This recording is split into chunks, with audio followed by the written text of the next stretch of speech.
सबसे महत्वपूर्ण हमारे क्षेत्र आओ दादा बैठ हमारे क्षेत्र के समस्या उपस्थित भारतीय जनता पार्टी के कार्यकर्ता नहीं, 10 मिनट पहुंच जाते तुम भारतीय जनता पार्टी के कार्यकर्ता नहीं, यहाँ बैठे हुए मेरे सभी सेनापति गणों को मेरा प्रणाम। आज दिल में एक उमंग है, दिल में एक उमंग है, क्योंकि आज मेरे भाई और बहनों, मेरे सेनापतियों, हम लोग 7 मई की तैयारी कर रहे हैं।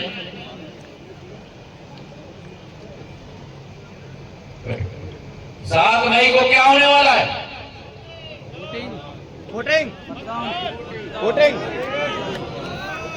वोटिंग हो रहा है, चुनाव हो रहा है।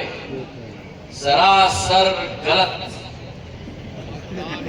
7 मई को वोटिंग नहीं हो रहा, 7 मई को चुनाव नहीं हो रहा, 7 मई को संग्राम और युद्ध हो रहा है मेरे सेनापतियों।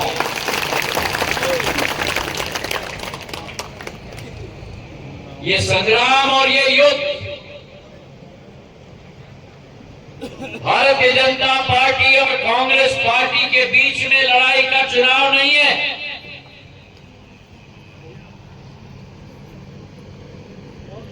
दस साल से जो अथक मेहनत, जो अथक प्रयास, सबका साथ, सबका विश्वास, सबका विकास और उसमें सबका प्रयास के साथ मां भारती का एक सपूत सफर पर निकल चुका था और 65 वर्षों में जो भारत की जनता ने एक सरकार देखी, दूसरी सरकार देखी, तीसरी, चौथी, 5वीं, 10वीं सरकार देखी, आशा और अभिलाषा पानी में मिल गया। नारे कई लगे थे, कहा गया था कि गरीबी हटाओ, कहा गया था रोटी कपड़ा और मकान, लेकिन हुआ नहीं किसी का उत्थान। रोटी कपड़ा और मकान, लेकिन हुआ नहीं किसी का उत्थान।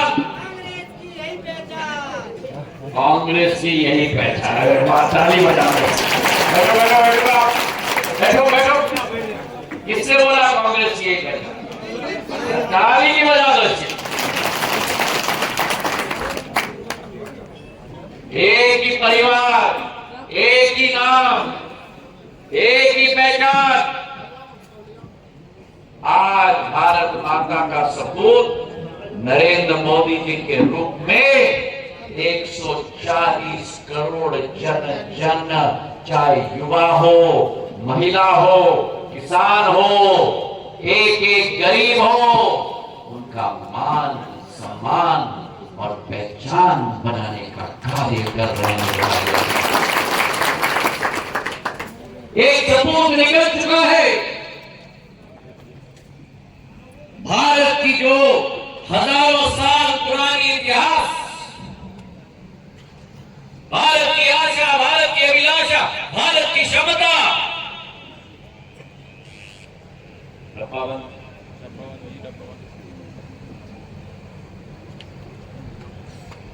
घूमर आपके पास बैठा है, पता चल रहा है। भारत की आशा अभिलाषा, आशा और अभिलाषा विश्व की मुकुट बनने की अगर कोई साकार कर रहा है तो प्रधानमंत्री नरेंद्र मोदी जी साकार कर रहे हैं। और आज इसलिए मैं ये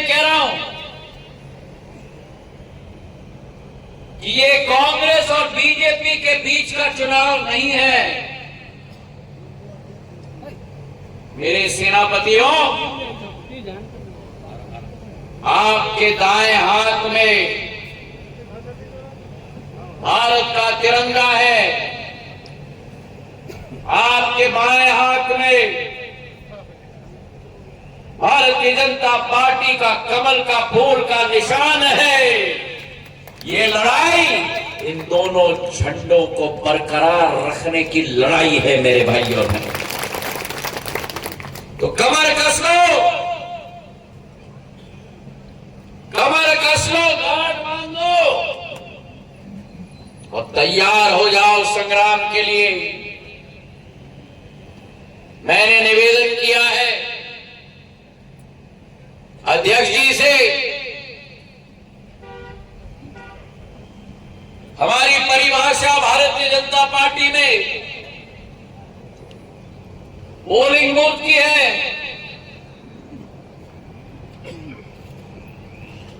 हमारी परिभाषा भारतीय जनता पार्टी में कार्यकर्ताओं की पोलिंग बूथ की टीम की है। उस परिभाषा को मैं बदलना चाहता हूं। अब भारतीय जनता पार्टी में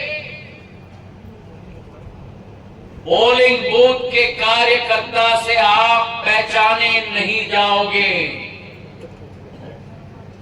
पोलिंग बूथ के कार्यकर्ता नहीं, भारतीय जनता पार्टी के बोलो दम से सेनापति के रूप में पहचाने जाओगे।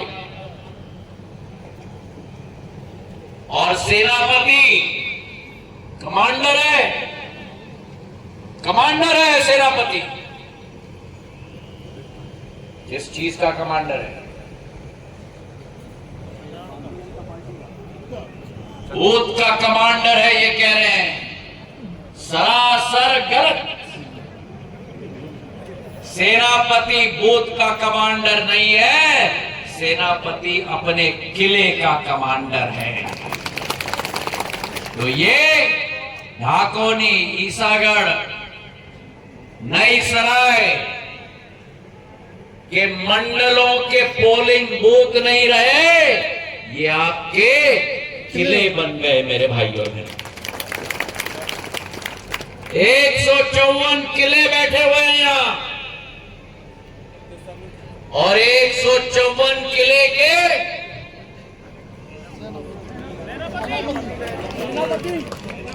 अरे भैया, अगर जंग के लिए जाना है तो थोड़ा दम होना पड़ेगा।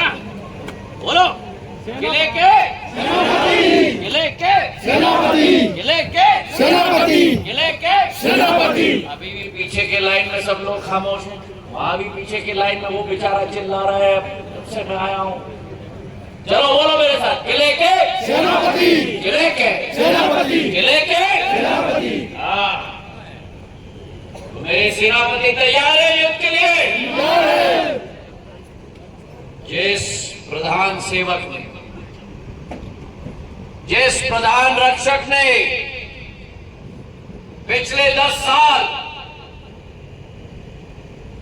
एक एक भारतीय नागरिक के सपने को साकार करने के लिए अपनी जी जान लगाई है, जिस प्रधानमंत्री ने पिछले 10 वर्षों में एक दिन छुट्टी नहीं ली, एक दिन घर पे नहीं बैठे, 10 साल मतलब 3650 दिन, एक दिन भी छुट्टी नहीं लिया। भारत माता के लिए अपना सब कुछ समर्पण कर दिया। क्या आप और हम ऐसे नेता और ऐसे नेतृत्व के लिए अपने 26 दिन समर्पित करेंगे? करोगे? करोगे?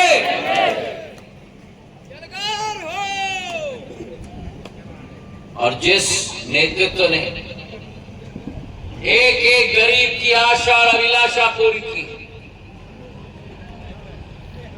जिस देश के अंदर 65 वर्षों में केवल 3 करोड़ आवास के योजना बने, उसी देश के अंदर 10 साल के अंदर गरीबों के लिए जिनके पास छत नहीं, 65 वर्षों में 3 करोड़ घर और 10 साल में 4 करोड़ घर बना के दे दिया प्रधानमंत्री। 10 साल में 4 करोड़ घर, और ये संकल्प लिया है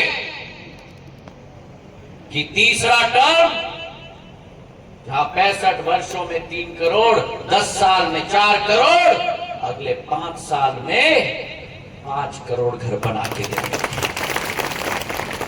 एक भी देश का वासी जो गरीब हो, वो बिना घर का न रह पाए, हर घर और हर सिर को छत मिल पाए, ये नरेंद्र मोदी की गारंटी है मेरे भाइयों। ये मोदी की गारंटी है, और जब मोदी की गारंटी है तो जान जाए वचन न जाए की गारंटी है। चाहे एक व्यक्ति को घर दिला दिया, एक गरीब इस देश के अंदर, अगर कोई गरीब भगवान न करे बीमार हो जाए, अस्पताल जाए, दादा हार्ट की बीमारी हो जाए, हड्डी पसली की बीमारी हो जाए, डब्बा डब्बा डाल दो नीचे। ये अब दूसरी बार पकड़ रहा हूं मैं।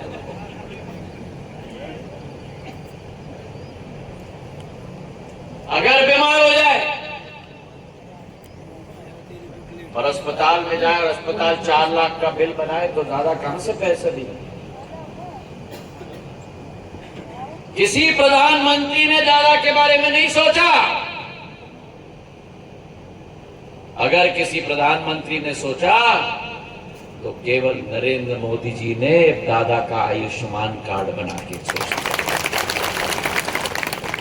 5 लाख रुपया का स्वास्थ्य का खर्चा भारत सरकार और प्रधानमंत्री नरेंद्र मोदी जी दादा का व्यय करते हैं मेरे भाइयों। और कितने आयुष्मान कार्ड बने? 1 करोड़ बने होंगे, 3 करोड़ बने होंगे, 5 करोड़ बने होंगे, 15 करोड़ बने होंगे, 20 करोड़ बने होंगे।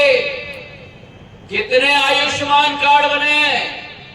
28 करोड़ से 30 करोड़ आयुष्मान कार्ड देश के अंदर बने हैं मेरे भाई। यहां कितने लोग हैं जिनके पास आयुष्मान कार्ड? देखो अपने चारों तरफ, ये नरेंद्र मोदी जी के सारे अनुयायी बैठे हुए हैं मेरे भाइयों और बहनों।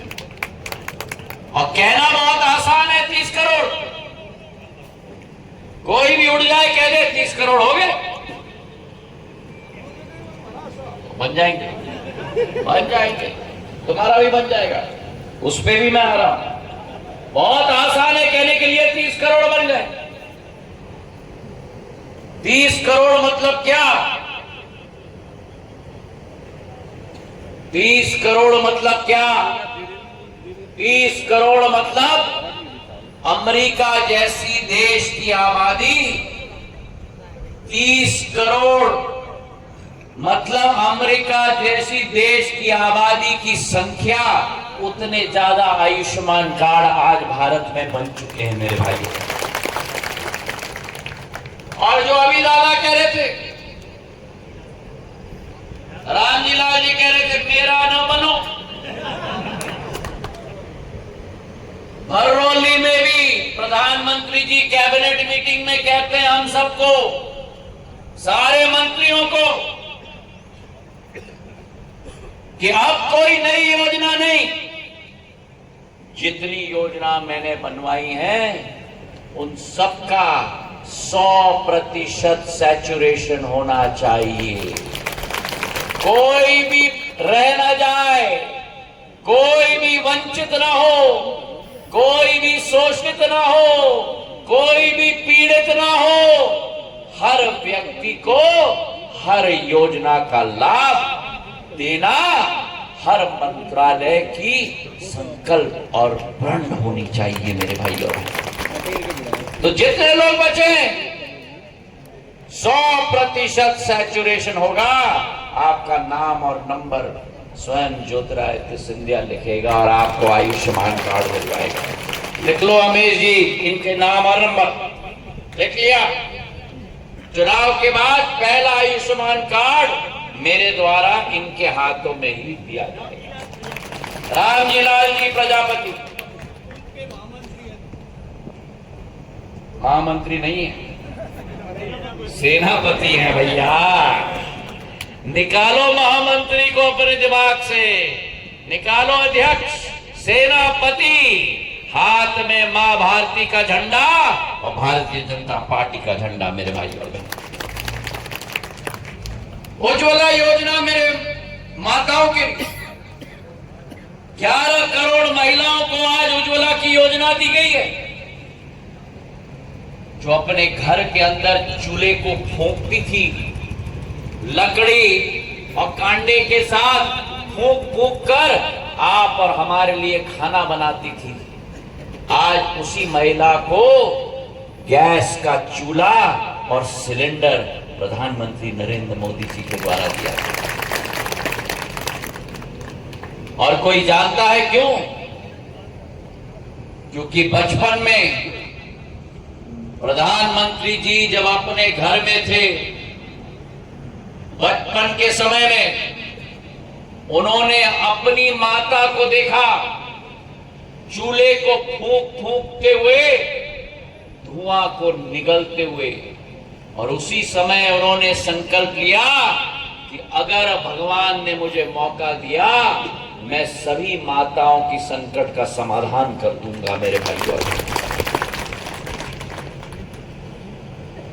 किसान सम्मान निधि, यहां बैठे हुए मेरे कितने अन्नदाताओं को मिल रहा है? हाथ उठाओ।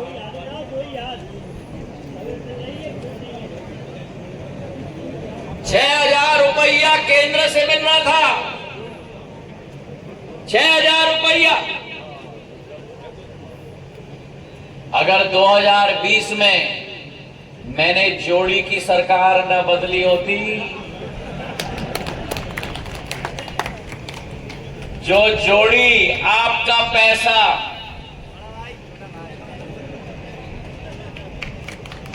उखाड़ के फेंक कर भारतीय जनता पार्टी की डबल इंजन सरकार हमने 2020 में बनाई, और उसके आधार पर 6,000 रुपया केंद्र से और 6,000 रुपया मध्य प्रदेश की सरकार से आपके खाते में किसान सम्मान निधि में आ रहा है। बोलो ठीक किया कि नहीं? सरकार बदल के ठीक किया कि नहीं? ठीक किया। और अगर ठीक किया तो इस संग्राम और युद्ध में एक एक किले पर भारतीय जनता पार्टी का झंडा गाड़ के रखना होगा मेरे भाइयों बहन।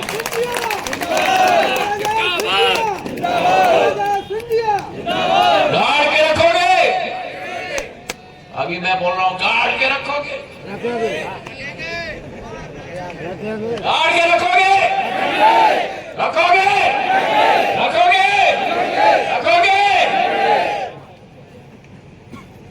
और ये अगर हमारा प्रण और संकल्प है,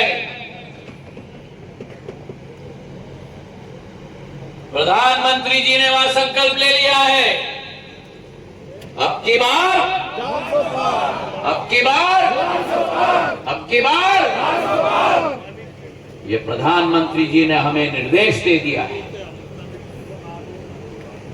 निर्देश दे दिया है कि जिस भारतीय जनता पार्टी ने 370 रद्द कर दिया, क्या कुछ कुछ हो रहा है यहां दोनों के बीच सहेलियों की तरह? गर्मी लग रही है? अभी तो बहुत और गर्मी आने वाली है, और मेहनत करना है, और जितना पसीना निकलेगा उतना ज्यादा दिल में उमंग आएगा मेरे भाइयों। ये पसीना टपकता है तो इसी भारत माता की धरती को सिंचित करता है।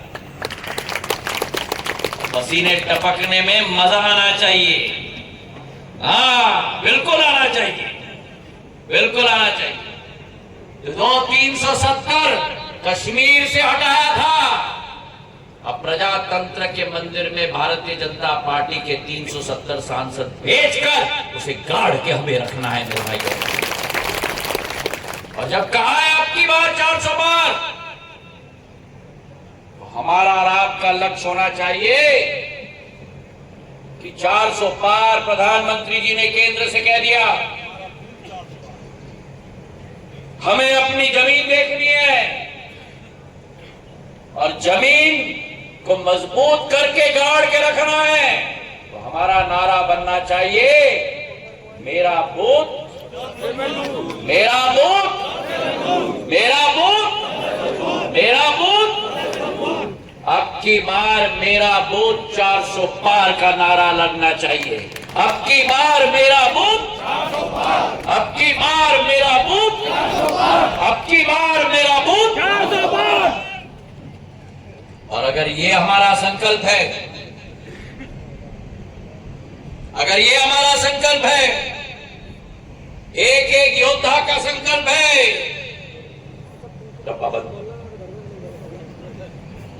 एक एक योद्धा का अगर संकल्प है, तो जो संकल्प प्रधानमंत्री जी ने लेकर 500 वर्षों का सपना, 500 वर्षों का संघर्ष, जिसके लिए देश का एक एक नागरिक ने अपना बलिदान दिया।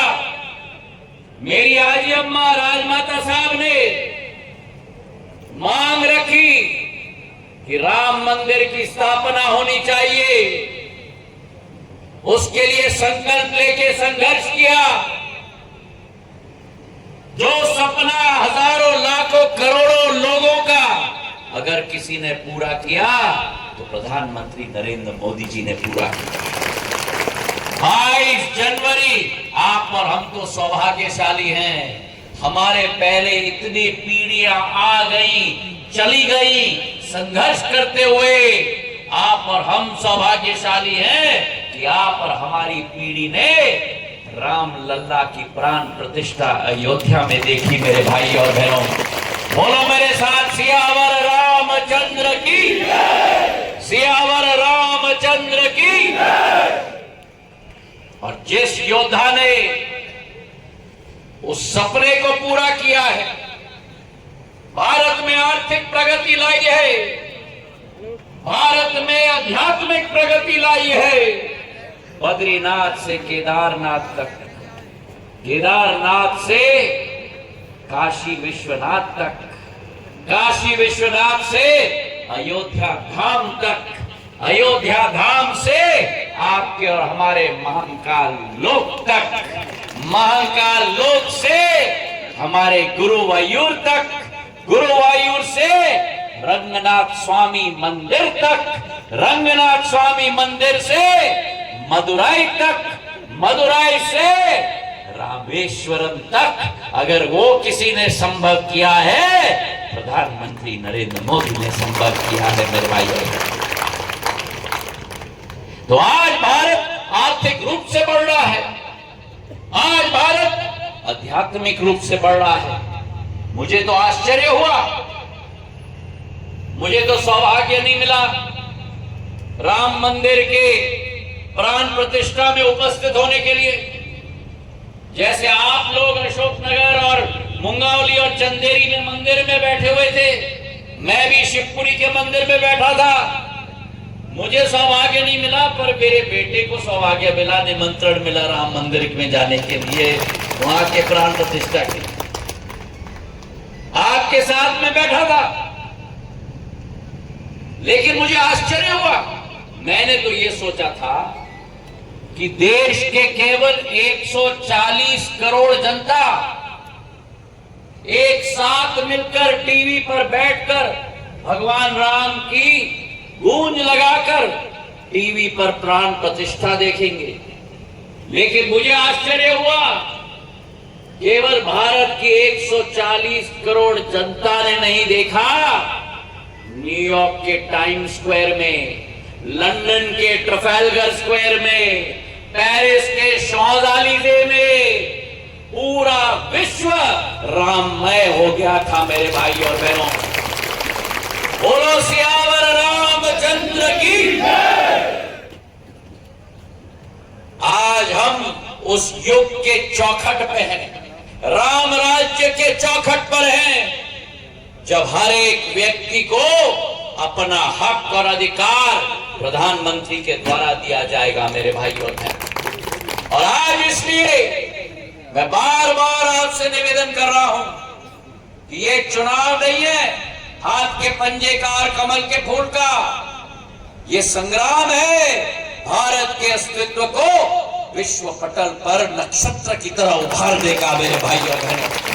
तो अगर भारतीय हो, अगर मां भारती के सच्चे सपूत हो, तो गांठ बांधकर संग्राम के लिए तैयारी करो मेरे भाई और बहनों। और ऐसी प्रचंड बहुमत से जीत होनी चाहिए, ऐसे प्रचंड बहुमत से जीत होनी चाहिए कि विपक्षी दल धराशायी हो जाए। तैयार हो? तैयार हो? तो अगर तैयार हो,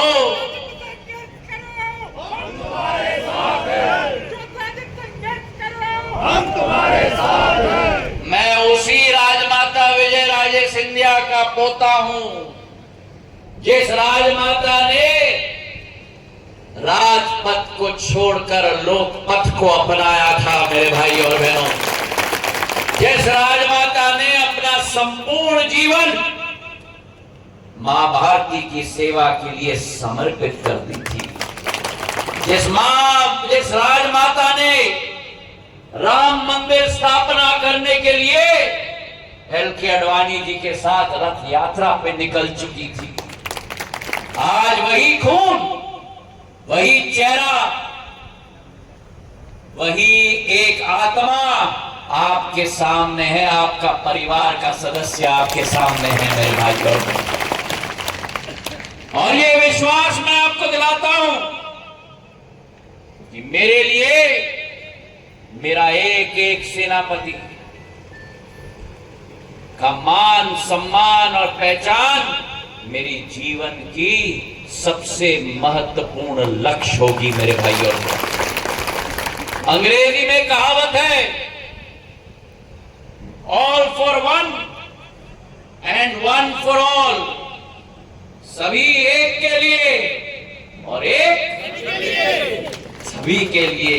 उसी धारणा के साथ अपनी जीवन, संपूर्ण जीवन आपके चरणों में निछावर करने के लिए ज्योतिरादित्य सिंधिया तैयार है मेरे भाई बहन। और हमने अगर संकल्प ले लिया, हमने अगर प्रण ले लिया, मेरा बूथ बूथ जीता, बूथ जीता, मेरा बूथ अब की बार, अब की बार, अरे अब की बार, अब की बार, अब की बार, अब की बार। और अगर ये संकल्प लिया है, संकल्प तो ले लिया, करेंगे कैसे? मैं 6 निवेदन आपके समक्ष रख रहा हूं, एक एक को ध्यान से सुन लेना। अगर ठीक लगे, अगर मेरे साथ सहमत हो तो नोट कर लेना। सब कागज और पेन निकालें अपना।